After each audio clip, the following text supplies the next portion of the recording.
Bom dia, boa tarde, boa noite, meus caros ouvintes que estão ligados no nosso podcast Papo Digestivo. O podcast voltado para médicos, residentes e estudantes de medicina que estão interessados em temas relacionados à área de gastroenterologia. Eu quero deixar claro que a missão desse podcast é tornar o conhecimento na gastro acessível a todos os profissionais de saúde em todas as áreas do Brasil, em todas as regiões do Brasil. Esse podcast, ele é patrocinado pela Associação de Gastroenterologia de Brasília e a gente pretende trazer atualizações na prática clínica, ajudando os médicos aí a trazer saúde e bem-estar para todos os nossos pacientes. Bom, eu sou a doutora Daniela Carvalho, sou médica, sou doutora pela Universidade de Brasília, membro titular, da Sociedade de Hepatologia, titular da Sociedade de Gastroenterologia, da Federação Brasileira de Gastrologia, da Sociedade de Endoscopia Digestiva e trabalho hoje como gastropatologista e endoscopista do Hospital de Bases. Estou acompanhada da doutora... Oi, gente, eu sou Ana Paula, eu sou médica residente do Hospital de Base, da Gastroenterologia, e hoje eu tô aqui com vocês para apresentar esse primeiro episódio do nosso podcast, que chama Papo Digestivo, né? O Papo Digestivo, ele vai abordar hoje sobre um tema muito relevante na prática clínica dos médicos, não só gastroenterologistas, mas clínicos gerais também, que é a doença do refluxo gastroesofágico, que a gente chama de DRGE. Hoje, recentemente, na verdade, em 2023, a FBG lançou uma atualização sobre essa doença, também teve consenso de Lyon, então tem muita novidade que a gente deseja abordar com vocês hoje. E para esse bate-papo, hoje nós temos dois convidados muito maravilhosos, profissionais, assim, renomados aqui de Brasília, que eu quero que eles se apresentem. Oi, gente, tudo bem? Oi, Dani, oi, Ana. Obrigada inicialmente pelo convite. Eu sou Neiva Mariana Bezerra, sou médica gastroenterologista do Hospital de Base do Ambulatório de Esôfago, especialista em motilidade, tenho mestrado pela Universidade de Brasília e sou titular da FBG e da Sociedade Brasileira de Motilidade. Oi, pessoal. Muito boa tarde a todos. Obrigado pelo convite. Eu sou Júlio Veloso. Eu sou gastroenterologista e endoscopista. Eu sou membro titular da FBG e da SOBED. E atualmente eu atendo em dois hospitais, o Hospital Anchieta e o Hospital Santa Helena da Rede DOR. E estou muito feliz de estar aqui com vocês hoje. Vai ser muito legal.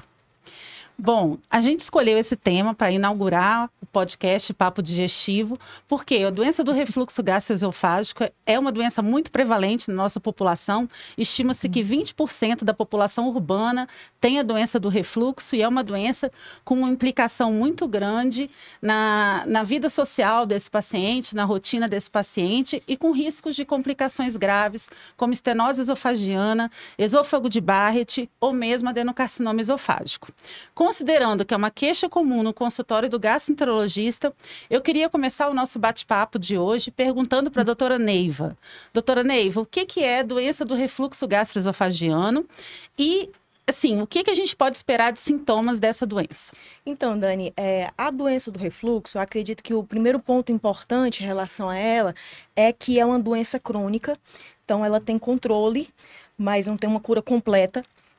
Os pacientes eles costumam evoluir com períodos de melhora e remissão e ela se caracteriza por um refluxo, por retorno do conteúdo gástrico que costuma ser predominantemente ácido em direção ao esôfago, passando ali pela junção esôfago-gástrica e como consequência os pacientes costumam ter os sintomas mais comuns, que a gente chama de típicos, de pirose, regurgitação e dor torácica, especialmente de origem não cardíaca, que foi um conceito introduzido pelo consenso de Lyon, publicado em 2023, E o que acontece? O Lyon 2.0, que a gente chama. Acontece que, além desses sintomas típicos, muitos pacientes também têm sintomas que a gente chama de atípicos ou extraesofágicos, e aí a gente tem tosse, pigarro, globos, rouquidão. Então, são pacientes que costumam ter evolução um pouco flutuante, mas para que a gente possa considerar que é um paciente que pode ter o diagnóstico de doença do refluxo, é necessário que ele tenha apresentação de sintomas pelo menos 2 vezes na semana nas últimas 4 a 8 semanas. Entendido. Bom, doutor Júlio, eu gostaria de saber quais as causas que envolvem, né, assim, os fatores que estão implicados na doença do refluxo gastroesofágico e como fazer o diagnóstico. Muito bem. Fundamentalmente, Ana, a doença do refluxo é uma doença de origem motora. Então, existe um defeito ali na barreira antirrefluxo. E essa barreira antirrefluxo, que está localizada ali na transição esôfago-gástrica, ela é formada pelo esfíncter esofágico inferior e pela crura diafragmática. Então, o que existe ali, a gente tem vários casos em que há hipotonia desse esfíncter esofágico inferior, tem outros casos que não há hipotonia, mas há um aumento dos relaxamentos transitórios desse esfíncter, né? E podem ter outros mecanismos associados, como a redução da peristalse esofágica, em alguns casos você pode ter também um retardo do esvaziamento gástrico, contribuindo para esse refluxo. Então, assim, é uma doença assim, que tem vários aspectos, né? E às vezes aspectos múltiplos, né? Em relação à segunda pergunta, como fazer o diagnóstico, né? Então, a gente tem o paciente com sintomas típicos, né, que como a Neiva falou muito bem, a pirose, a regurgitação, a dor torácica não cardíaca e antigamente, esses sintomas já bastavam para um diagnóstico presuntivo da doença do refluxo. Mas com o consenso de Lyon 2.0, isso está mudando, porque agora tem um conceito mais moderno da doença do refluxo. Então, agora a gente precisa de mais elementos para fechar o diagnóstico. Então, a gente precisa de um exame de endoscopia, para poder caracterizar, quer dizer, quando você faz endoscopia, as alterações, as chamadas esofagites erosivas B, C e D de Los Angeles seriam o critério endoscópico para a comprovação dessa doença do refluxo, né? A esofagite grau A não é considerado critério, porque se observa que em até 5 a 7,5% da população de indivíduos saudáveis, eles podem ter uma esofagite erosiva grau A. Então, essa esofagite grau A não conclui como doença do refluxo, né? Quando você não tem esses elementos endoscópicos para o diagnóstico, e lembrando também que as complicações da doença do refluxo, a gente pode observar na endoscopia, então, a presença de esôfago de Barrett, se tiver comprovação histológica e também estenose péptica, que seriam as complicações, fechariam também o diagnóstico da doença do refluxo. Quando você não tem isso, que a gente sabe que a grande maioria dos pacientes, a gente não, em até 70% dos casos, a gente pode não ver alteração endoscópica, o esôfago pode ser absolutamente normal. E nesses casos a gente vai precisar da monitorização do refluxo através da pH-metria de 24 horas, né? E a gente sabe hoje, pelo consenso de Lyon, antigamente a gente usava o cutoff de 4%, né? Acima de 4% seria diagnóstico de doença do refluxo. O conceito de Lyon falou que abaixo de 4% são os indivíduos normais, sem doença do refluxo, e acima de 6% de exposição ácida total passa a ter o diagnóstico conclusivo de doença do refluxo. E o pessoal que está nos níveis intermediários, entre 4 e 6, seria o que chama-se borderline, que não seria conclusivo ainda de doença do refluxo, precisaria de mais elementos, né? Entendi. E assim, aproveitando, né, essa deixa da gente falar da pH-metria, aproveitando a Neiva, que é especialista em motilidade esofagiana, muitos pacientes, né, muitos médicos, colegas, têm dúvida sobre a diferença da pH-metria para a impedância pH-metria. E tem dúvida também de quando indicar um exame e quando indicar outro. Então, Neiva, eu queria que você esclarecesse isso para a gente. Excelente pergunta, Dani. Inicialmente, né, pegando a deixa do Dr. Júlio, são exames que eles devem ser indicados nos pacientes que você ficou ali na dúvida pela endoscopia, se é um paciente que realmente tem a doença do refluxo. É bom deixar claro que para a gente fazer a monitorização nas 24 horas, seja pela pH-metria ou pela impedância pH-metria, eu preciso posicionar essa sonda, né, que possui sensores, no local exato no esôfago. E o exame que me diz essa localização exata é a manometria esofágica. Então, quando a gente vai solicitar o exame de monitorização de 24 horas, é obrigatório que o paciente faça uma manometria previamente. Então, só para deixar essa deixa aqui, né, essa informação, para a gente sempre lembrar, pensou em monitorização, tem que ter manometria esofágica, que vai nos dar o posicionamento adequado da sonda de 24 horas, além de outras achados de motilidade que podem ser sugestivos também de doença do refluxo, até de complicações do refluxo. Mas, especificamente quanto à sua pergunta, a diferença primordial é que a pH-metria, a sonda de pH-metria, ela tem sensores que captam o refluxo ácido, proveniente do estômago em relação ao esôfago. Enquanto a impedância pH-metria, ela tem sensores ao longo de toda a sonda, inclusive sensores que captam o refluxo tanto distal quanto proximal, e ela capta também refluxo ácido e refluxo não ácido. Então, a indicação principal é, se eu tenho a dúvida de paciente tem refluxo não ácido ou fracamente ácido, impedância pH-metria. Se eu acho que o paciente se apresenta com sintomas atípicos, tosse, pigarro, rouquidão, globos, impedância pH-metria. Uma outra indicação da solicitação de impedância dentro do contexto da doença do refluxo é a monitorização daquele paciente que está em uso de IBP e não tem uma melhora sintomática. O uso de IBP em uso de alguma classe medicamentosa para controle e não tem uma melhora sintomática. Aquele paciente que você está na dúvida se ele é refratário ou não. Uhum. Então, você pode solicitar o exame de impedância em uso do medicamento, porque para esse exame a gente tem valores de normalidade que nos dizem se o paciente está com uma boa resposta medicamentosa ou não. Entendi. E aí, né, a gente tem que comentar. Eu posso acrescentar uma coisinha que eu queria aproveitar que a Neiva falou de manometria. A gente sabe que a manometria esofágica de alta resolução, ela não diagnostica a doença do refluxo, mas ela pode dar subsídios que façam a gente lembrar na doença do refluxo. Então, além dela poder descartar a manometria, doenças que podem mimetizar a doença do refluxo, tais como a calásia, que às vezes vem com sintomas de azia e regurgitação, a manometria ela pode mostrar, por exemplo, a hipotonia do esfíncter esofágico inferior, a dissociação entre o esfíncter e a crura diafragmática, quer dizer, a presença de alteração anatômica, no caso a hérnia de hiato, e também pode mostrar distúrbios da motilidade esofagiana, a motilidade esofagiana ineficaz, que são alterações que são encontradas caracteristicamente nos indivíduos que têm exposição ácida aumentada e esofagites erosivas, né? E assim, só complementando essa questão em relação aos distúrbios de motilidade, né, da manometria, se em geral a gente pensa em solicitar um exame de monitorização até quando você está pensando num tratamento cirúrgico. E a manometria, ela tem um papel primordial nesse sentido, porque se você tem um paciente com uma motilidade esofagiana ineficaz, ali um corpo esofágico que não se movimenta bem e você pensa em fazer uma fundoplicatura sem ter certeza que esse paciente tem um corpo esofágico bom, você vai dar uma fechada ali no esfíncter inferior e o paciente não vai conseguir deglutir, então ele vai evoluir com disfagia. Então, dentro do contexto da doença do refluxo, pensando em programação e tratamento, que a gente ainda vai chegar lá, a manometria tem esse papel também. É essencial, né? E aqui não dá para deixar de comentar que é uma pena, né, que os convênios ainda não cobrem a impedância-metria, né? Exatamente. Então, fica aí o comentário que a gente precisa ter uma reversão aí desse quadro. Doutor Júlio, muita gente às vezes tem dificuldade de entender se tem diferença no tratamento da doença do refluxo gastroesofágico erosivo com não erosivo. O senhor pode elucidar para a gente essa dúvida? Perfeito. Na prática, o tratamento é igual.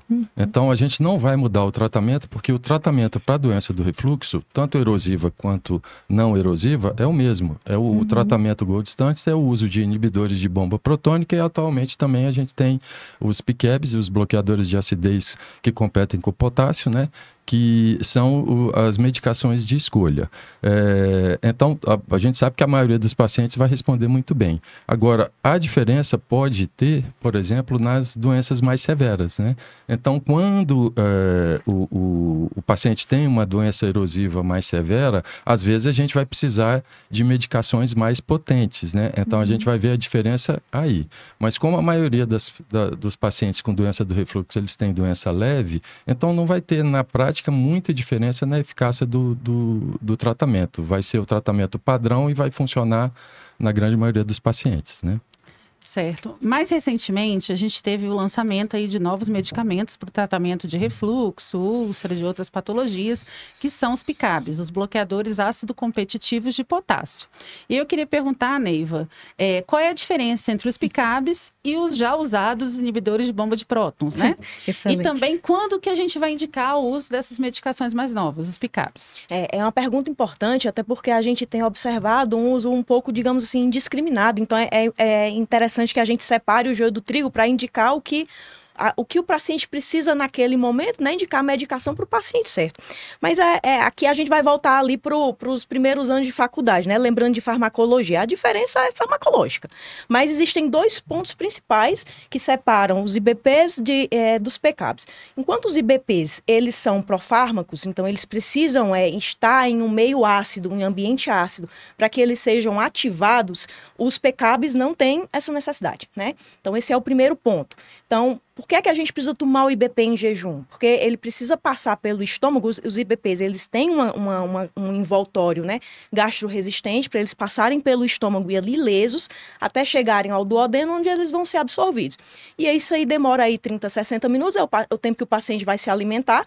Se alimentou, a comida chegou ao estômago, gastrina é estimulada, libera ácido, e aí sim o medicamento ele vai ser liberado para o fármaco ele se ligar às bombas de hidrogênio, potássio, ATPase ali do estômago. Qual que é a questão? E esse é o segundo ponto em relação à diferença. Essa ligação que os IBPs fazem em relação às bombas, ela é uma ligação irreversível, uma ligação covalente. Então, aquela dose de medicamento que você utilizou, aquela molécula vai se ligar à bomba e vai ficar ali. Aquela mesma molécula não vai conseguir inativar mais de uma bomba. De tal forma que até a gente chegar numa dose ótima de medicamento, a gente precisa de alguns dias de uso do medicamento para que a gente tenha uma supressão ácida adequada. Já os PCABs, por serem medicamentos que têm a sua formativa, eles não precisam de jejum, podem ser tomados em qualquer horário do dia, porque eles já vão inativar. E a ligação que eles fazem com as bombas é uma ligação que a gente chama iônica, né? Lembrando aí da química orgânica. É uma ligação que ela é reversível. Então, uma mesma molécula, ela consegue inativar várias bombas já numa mesma tomada. E aí a gente obtém um resultado ótimo em relação à resposta clínica e à supressão ácida mais rapidamente. E aí, pensando nisso, então a gente já conclui que os PCABs são medicamentos muito mais potentes comparado aos IBPs, né? Estima-se aí uma potência de cerca de 200 vezes a potência do omeprazol. Então, essa dose de 10 miligramas, a dose mais baixa, né, da vonoprazana. Então, a gente sugere e até a AGA também, né, a Associação Americana de Gastroenterologia também sugere que os PCABs sejam usados nos pacientes que a gente sabe que são mais graves. Então, dentro do contexto da doença do refluxo, esofagite grau C, esofagite grau D, um Barrett, e até mesmo pensando em falha de tratamento ao IBP. O paciente não respondeu bem, você pode lançar mão de uma vonoprazana para ter uma resposta supressora mais adequada. Joia. E aproveitando aí que a gente está falando, né, dos IBPs e dos PICABs, eu queria perguntar para o Júlio, quais são os efeitos colaterais desses medicamentos? Perfeito, Dani. Os efeitos colaterais mais frequentemente encontrados é cefaleia e diarreia. Então, a gente sabe que esses medicamentos, tanto os IBPs quanto os PCABs, eles diminuem a acidez e eles vão causar uma certa desbiose. E também o que existe de comprovado é que esses medicamentos, se usados em doses altas por longo tempo, eles podem aumentar a chance de infecções entéricas. Então, o que existe de comprovação é isso. E o que a gente observa na clínica, né, os pacientes queixando mais de quadros diarreicos e quadros de cefaleia, né? Mas são consideradas medicações seguras quando bem indicadas, né? Então, a gente não precisa ter medo de prescrever. Mas o que se vê muito é sobre prescrição, então tem muita gente tomando IBP, PCAB sem necessidade, e isso daí já seria um problema, né? Certo. Doutor Júlio, eu queria fazer uma pergunta para o senhor. Porque desde que criaram os IBPs, né, em 1980, começou a criação, chegou no Brasil o omeprazol, 1990, né, década de 90, omeprazol. Mas de lá para cá, a gente já tem ao total, nessa classe medicamentosa, 6 medicações, né, 6 medicamentos, sendo o último o dexlansoprazol. Eu queria saber se existe alguma diferença de eficácia entre eles, que um é melhor do que o outro, como que seria o uso e a aplicação desses medicamentos na nossa prática? Excelente pergunta. Então, desde 90, você falou muito bem, né, Ana? Surgiu o primeiro IBP, que era o omeprazol, e com o tempo foi surgindo o lansoprazol, o pantoprazol, né, o esomeprazol, o rabeprazol e, por último, o deslansoprazol. Em termos de evidência científica, não existe diferença entre eles. Se a gente usar eles nas doses recomendadas, eles seriam indistinguíveis. Mas existe diferença de potência. Então, a gente tem os inibidores de bomba protônica chamados de primeira geração, né, que é o omeprazol, lansoprazol e pantoprazol, que realmente eles têm uma menor potência que os de segunda geração, que é o rabeprazol e o esomeprazol. Inclusive, os de segunda geração, eles têm uma via de metabolização um pouquinho diferente. Então, os de primeira geração, eles dependem fundamentalmente da metabolização hepática pelo citocromo P2C19, né? E os de segunda geração, eles não são tão dependentes dessa via de metabolização. Então, existem pessoas que a gente sabe que são metabolizadores rápidos pela presença de polimorfismos genéticos, né, do citocromo P2C19. Então, às vezes, eles têm uma má resposta aos inibidores de bomba protônica de primeira geração, porque esses inibidores são metabolizados de forma mais rápida. Nesses casos, o que a gente poderia fazer? Aumentar a dose desse inibidor para ter uma maior disponibilidade dele no organismo, ou então trocar por um IBP de segunda geração, que, como a gente viu, tem uma via de metabolização não tão dependente desse citocromo P2C19. Então, a gente poderia fazer essa troca para ter um efeito melhor. Mas, em termos teóricos, a gente pode dizer que os inibidores de bomba protônica de segunda geração, eles são quase 2 vezes mais potentes do que os de primeira geração. Muito bom, obrigada, doutor. Doutora Neiva, eu também tenho outra pergunta para a senhora. Existe lugar para os procinéticos no tratamento da doença do refluxo gastroesofágico? Domperidona, bromoprida, existe algum lugar para eles? Excelente, Ana, porque em geral a gente vê mesmo essa associação, mas é interessante porque dentro do contexto de doença do refluxo, o uso de bromoprida, metoclopramida, domperidona não é indicado para tratamento de doença do refluxo. Embora a gente saiba que, de novo, né, dentro da farmacologia, os procinéticos que têm origem central, e aí a gente tem um destaque para a domperidona e para a metoclopramida, eles têm uma ação no esfíncter esofágico inferior, porque eles promovem um aumento de pressurização local. Para o tratamento mesmo de doença do refluxo, não existe a indicação devido aos efeitos colaterais que a gente observa em uso, né, desses medicamentos. O que a gente sugere é que aquele paciente que tem os sintomas assim, dispépticos, no sentido de bloating, no sentido de desconforto pós-prandial, esses pacientes, sim, eles têm uma melhora sintomática pelo uso do procinético. Nesses pacientes você pode considerar. Mas pensando especificamente no refluxo mesmo, não. Muito bom. Ok. A gente sabe que no dia a dia, né, o médico fica muito preso ao prescrever medicação, né, até pelo volume de paciente que a gente tem, mas a gente tem medida comportamental para indicar para o paciente e muitas vezes a gente deixa de usar essa medida comportamental. Então, eu queria perguntar para o Júlio se você recomenda as medidas comportamentais anti-refluxo para o seu paciente e se você recomenda, quais você acha importantes? Excelente, Dani.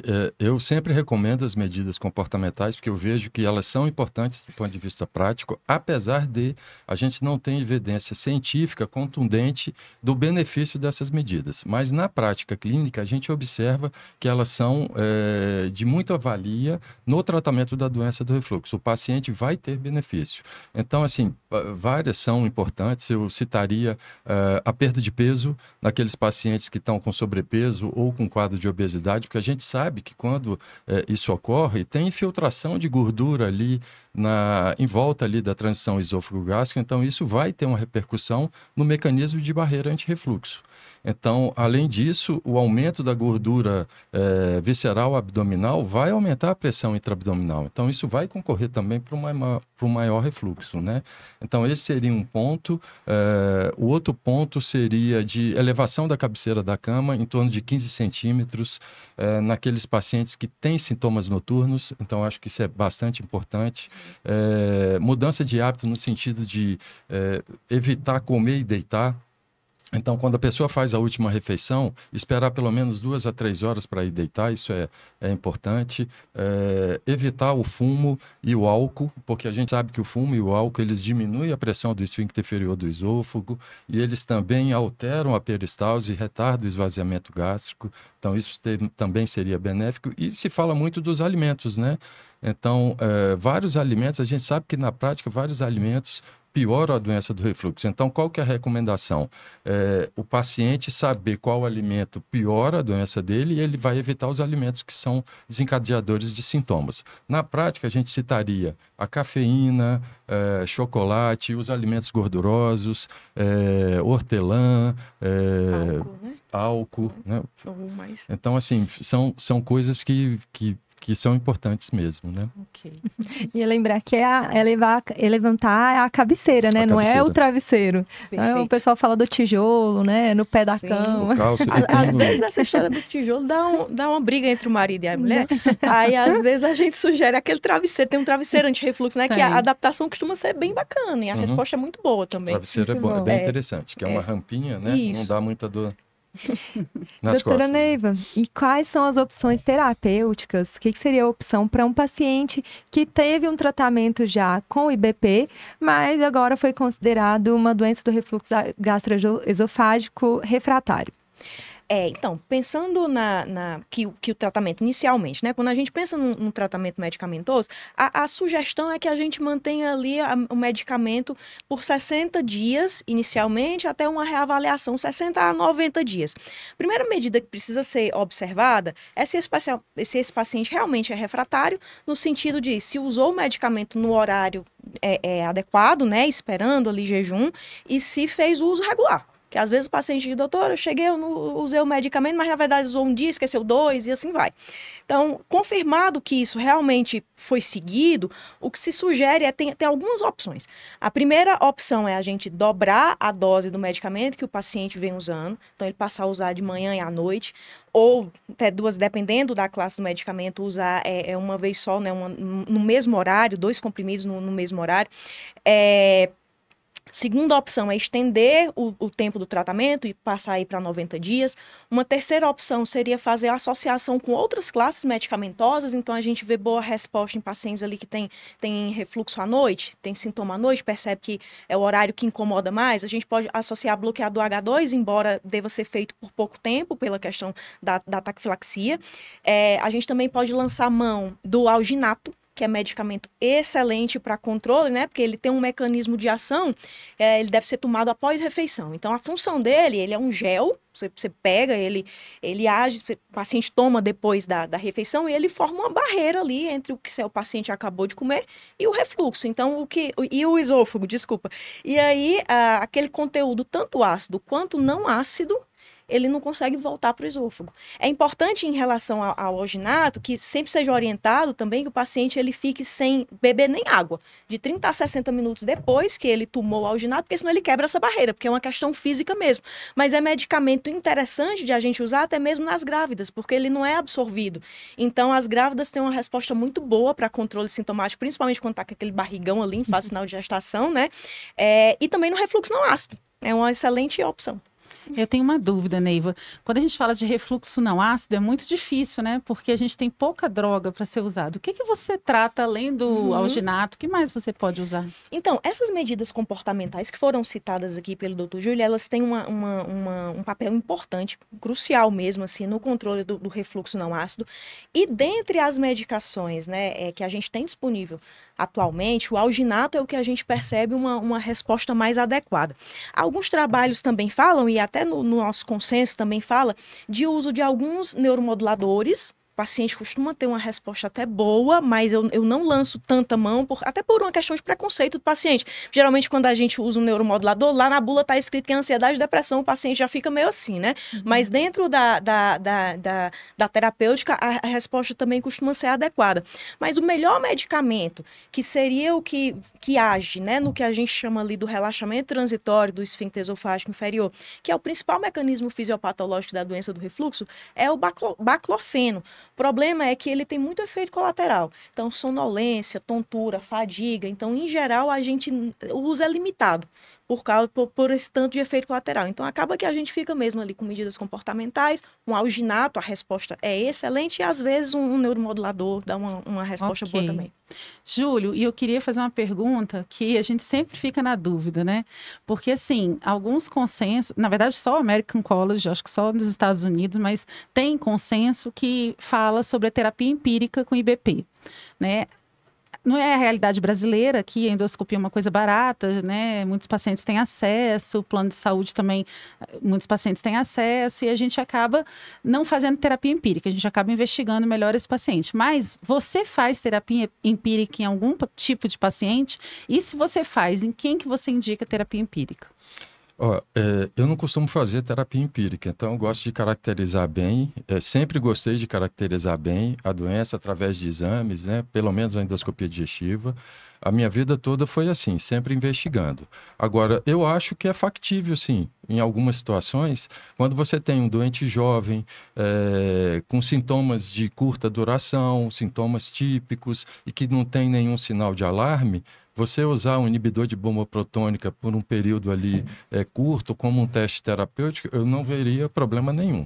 Sim. Mas no paciente que já tem sintomas de longa data, né, você vai investigar. Né? Então, agora com o consenso de Lyon 2.0, publicado na revista Gut, a gente precisa de mais dados. Né? Então, agora ficou bem claro. Agora a gente precisa de exame para comprovar a doença do refluxo. Então, acho que o primeiro exame seria a endoscopia digestiva alta no nosso meio, largamente difundida. No nosso país, a endoscopia é baixo custo. Né? Então, acho que o paciente deveria ser investigado com a endoscopia para caracterizar se ele tem uma doença erosiva ou não. Né? Certo. E a partir daí, solicitar os outros exames necessários para a investigação da doença do refluxo. Quando escolher a terapia empírica, né, já que a gente vai escolher numa parte muito restrita dos pacientes jovens, sem sinal de alarme, eu acho que em quase nenhum paciente, mas se vier escolher a terapia empírica, se suspender o tratamento e tiver refratariedade dos sintomas, a endoscopia é mandatória. Né? Exatamente. E muitas vezes, assim, chega o paciente que já está usando IBP 5 anos. Né? Então, assim, o que seria? Como é o tratamento de manutenção e para quem que é indicado? Vai ficar usando o resto da vida ou tem um período determinado? E para quem seriam essas pessoas? Né? O indicado é que a gente realmente faça ali um tratamento inicial, né? 60 a 90 dias, reavalie.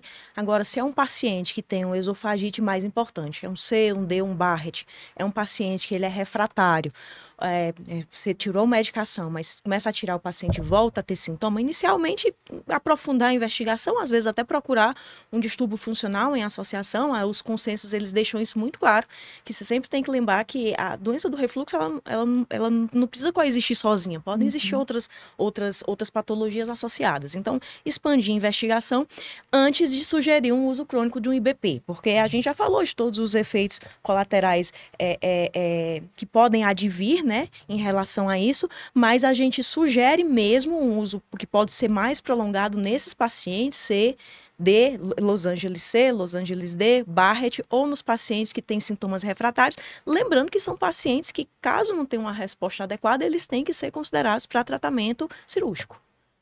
E eu acho assim, só complementando, a gente tem um defeito anatômico ali na barreira de refluxo. Então, o tratamento com IBP não vai curar esse defeito. Então, na hora que você tira o IBP, o defeito está lá, a doença vai voltar. Então, a gente precisa avaliar caso a caso, porque vão ter fenótipos diferentes. Então, a gente tem que individualizar o tratamento para o nosso paciente. Os pacientes não são iguais, eles têm fenótipos diferentes. Tanto é que a gente tem pacientes com doença erosiva e pacientes com doença não erosiva.